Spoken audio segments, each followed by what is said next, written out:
एक हिमानी नाम का गांव था। गांव से कुछ ही दूरी पर एक भूतिया रेलवे स्टेशन था।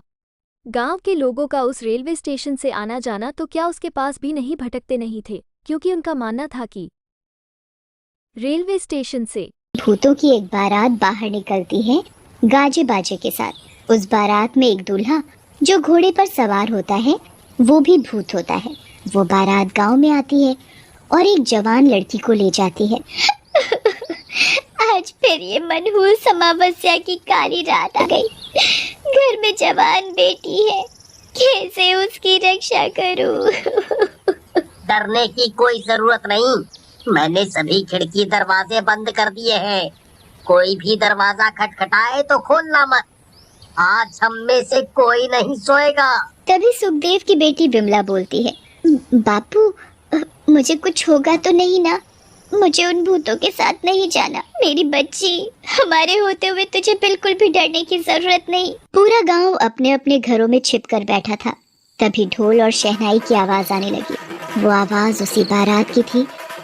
रेलवे स्टेशन से निकलकर सीधा गांव की तरफ आ रही थी। गाँव वालों, दिखाई नहीं देता क्या तुमको? बारात आई है। हमारा स्वागत नहीं करोगे? और मेरी दुल्हन कहाँ है? कहीं दिखाई नहीं पड़ती मुझे। भूतों की बारात गांव में आ चुकी थी।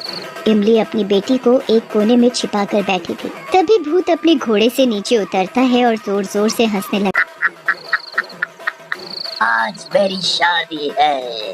बिना दुल्हन लिए मैं यहाँ से जाने वाला नहीं। तुम लोग मेरी दुल्हन को मेरे साथ विदा करते हो या मैं खुद उसे अपने साथ ले जाऊं?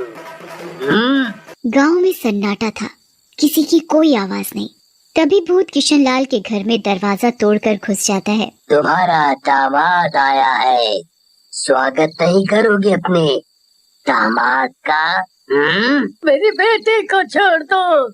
उसकी अभी शादी की उम्र नहीं है। वो तो अभी बहुत छोटी है, बच्ची है। मुझसे झूठ बोलता है तू। कल ही तू अपनी बेटी के लिए दूसरे गांव लड़का देख कर आया है। मुझे सब पता है, सब पता है। मेरी बेटी को हाथ लगाने की कोशिश भी मत करना। मैं उसकी माँ हूँ। तुम्हारे जैसे भूत के साथ अपनी बेटी की शादी कभी नहीं होने दूंगी। फिर क्या था, भूत को बहुत गुस्सा आता है। वो किशनलाल और सुमन की अपने दोनों हाथों से गर्दन तोड़ देता है। पुष्पा अंदर कमरे में छिप कर बैठी थी। माँ, पिताजी, तुमने मेरे माँ पिताजी को मार दिया। छोड़ मुझे अपनी माँ के पास जाने दे। पर भूत उसकी एक नहीं सुनता और उसे अपने घोड़े पर बैठाकर रेलवे स्टेशन पर ले जाता है। सुबह होते ही इमली और उसके परिवार की सांस में सांस आती है। कल रात हमारी बेटी तो बच गई, पर जो सुमन के परिवार के साथ हुआ वो बहुत बुरा हुआ। पर कब तक हम अपनी बेटी की रक्षा करेंगे? एक ना एक दिन तो वो भूत हमारी बेटी को भी उठाकर ले जाएगा। उस रात के बाद पूरे गांव में मातम छाया हुआ था। गांव वाले मिलकर किशनलाल और सुमन का अंतिम संस्कार कर देते हैं, पर सबकी जुबान पर बस भूतिया बारात की ही बात थी। अरे भाइयों, ये सब कब तक चलेगा?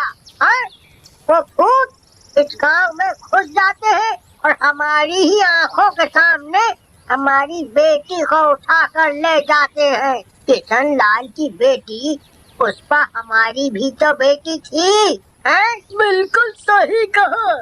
इस गांव की हर बेटी हमारी बेटी जैसी है। उनकी रक्षा करना हम सभी का फर्ज है। वो तो सही है, पर हम कब तक अपनी बेटियों को कुंवारा रखेंगे? जिसकी भी बेटी जवान और शादी के लायक होती है, उस भूत को पता चल जाता है और वो उसे उठाकर अपने साथ ले जाता है। मेरी बेटी भी है, उसकी उम्र अब शादी लायक हो गई है। मैं कैसे अपने कलेजे को उस भूत के हवाले कर दूं? अगले दिन पूरा गांव धर्मपाल की बेटी आशा की शादी की तैयारियों में लगा था। एक तरफ सजावट और दूसरी तरफ मिठाइयाँ बनाई जा रही। अब फेरों का समय था। दूल्हा दुल्हन मंडप में बैठे थे। तभी अचानक रेलवे स्टेशन से भूतों की बारात बाहर आ जाती है। सभी गांव वाले भूतों को देखकर अपने अपने घरों में छिप जाते हैं। अरे गांव वालों, तुम सबने तो मेरा साथ देने का वादा किया था, अब क्या हुआ तुम्हारे वादे का? तभी धर्मपाल की पत्नी माया और बेटी चंचल भी आ जाते हैं। तुम्हारी इतनी हिम्मत, मेरे बिना तुम अपनी बेटी की शादी करने चले थे? जैसे ही भूत धर्मपाल से वार करता है, तभी भूत के सामने चंचल आ खड़ी होती है। मेरे बापू को कुछ मत करो, उन्हें मत मारो। अच्छा, छोड़ दूं? पर एक शर्त पर, अगर तुम मेरे साथ शादी करोगी और मेरे साथ मेरी दुल्हन बनकर चलोगी, तो मैं तुम्हारे माँ बापू को छोड़ दूंगा। नहीं बेटी, इस भूत की बातों में मत आना, उससे शादी मत करना। माँ, इस भूत के साथ शादी करने से तुम दोनों की जान बचती है, तो मैं जरूर इससे शादी करूंगी। भूत चंचल को अपने घोड़े पर बैठाता है और उसे बारात के साथ रेलवे स्टेशन पर में ले जाता है। रुक जा मेरी बेटी, मेरी बच्ची, आ जा उस भूत के साथ। किसी की हिम्मत नहीं होती भूत का सामना करने की, क्योंकि भूत अकेला नहीं था, उसके साथ उसकी पूरी बारात थी। देखकर वो कहता है, ये ठीक नहीं किया हम सब ने। मेरी भी एक बहन है और उसकी भी उम्र शादी के लायक हो गई है। क्या उस जगह मेरी बहन होती तब भी ऐसा ही करते हम लोग? गाँव की बेटियों को हम यूं ही उन भूतिया बारातियों के हवाले करते आ रहे हैं। कल को मेरी नीलम का नंबर ना हो। भैया भाभी, मुझे बहुत डर लग रहा है। आए दिन इन भूतों का खौफ बढ़ता ही जा रहा है। दुल्हन का वो सुहाग का जोड़ा उनके मौत के जोड़े में तब्दील होता जा रहा है। बहन, तू चिंता मत कर, मैं इसका समाधान जरूर निकालूंगा और तेरे साथ साथ इन गांव वालों को भी इन भूतिया बारातियों से मुक्त कराऊंगा। इसके बाद समीर एक जंगल में एक तपस्वी तांत्रिक के पास जाते हैं और उनके पास पहुंचकर गांव का हाल बताता है।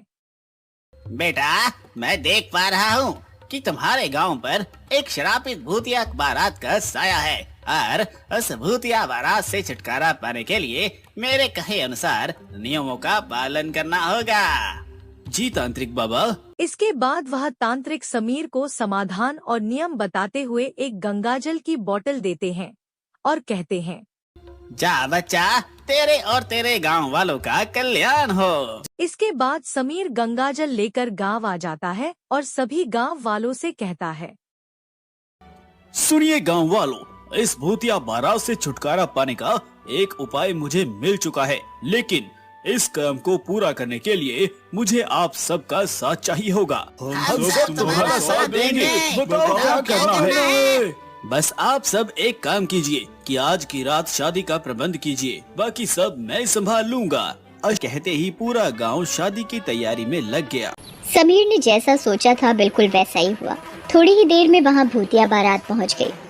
भूत अपनी दुल्हन को उठाकर अपने घोड़े पर बैठा लेता है, फिर बारात रेलवे स्टेशन पर चली जाती है। अंदर का नजारा देखकर समीर के होश उड़ जाते हैं। चारों तरफ कंकाल पड़े थे। वो कंकाल उन सभी बारातियों के थे जो अब मरकर भूत बन गए थे। तभी समीर अपने से दुल्हन का जोड़ा अलग कर देता है। धोखा, मेरे साथ धोखा हुआ। दुल्हन की जगह इस लड़के को भेजो। मैं तुझे नहीं छोड़ूंगा भूत के ऐसा कहते ही समीर ने अपने हाथों में छुपाए हुए गंगाजल को ट्रेन में पड़े हुए कंकालों के ऊपर डाल देता है और ट्रेन से बाहर निकल जाता है। तभी ट्रेन में आग लग जाती है और सभी भूतों की आत्मा को शांति मिल जाती है। इसके बाद गांव में अब बेटियों की शादी आराम से की जाती है।